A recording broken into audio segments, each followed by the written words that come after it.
নমস্কার বন্ধুরা, আবার এসে গেছি নতুন একটা ভিডিও নিয়ে। আজ বানাচ্ছি চকলেট ফ্লেভারে 1 পাউন্ডের কেক। কেকটা আমাকে অর্ডার দিয়েছিল আমার এক দিদি, তার মেয়ের জন্মদিন উপলক্ষে। এটাতে 4 বছরের জন্মদিন ছিল। দিদি আমার একটা পুরনো কেকের ছবি থেকে কেকটা অর্ডার দিয়েছিল, সেম টু সেম বানিয়ে দিতে বলেছিল। তো আমি ওই রকমই করলাম। ফার্স্টে কেকটা আমি ফাইনাল কোটিং করে নিলাম। এরপর কেকের ওপরে আমি ঘাস নজলের সাহায্যে একটু রাউন্ড করে দিলাম। তারপর N1 নজলের সাহায্যে কিছু স্টার ফুল আর কিছু গোলাপ ফুল বানিয়ে দিলাম এবং একটা ছোট্ট N1 নজল, বাট এই নজলটার কি নাম আমি জানি না, এটা দিয়ে কিছু ফুল বানিয়ে দিলাম। কেকের ওপরে একটা বাটারফ্লাই দিয়েছিলাম এবং কেকের নিচটা আমি ডট ডট ডট ডট করে একটা ডিজাইন করে দিয়েছিলাম। কেকটি তোমাদের কেমন লাগলো প্লিজ জানিও।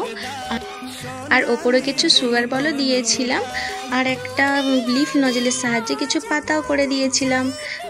কেকটা আমি হোয়াইট কালারের ওপর রেখেছিলাম এবং পার্পল কালারের গোলাপগুলো করেছিলাম আর একটু স্কাই ব্লু কালার দিয়ে কিছু ছোট ছোট ফুল বানিয়েছিলাম।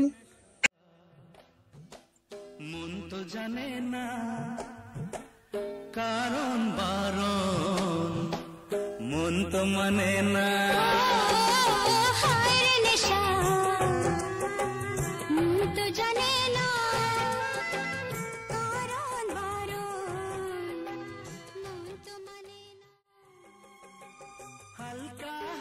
ভিডিওটি ভালো লাগলে লাইক করো, কমেন্ট করো, শেয়ার করো আর চ্যানেলে নতুন হলে সাবস্ক্রাইব বাটনটা প্রেস করে পাশে থেকো। Thank you.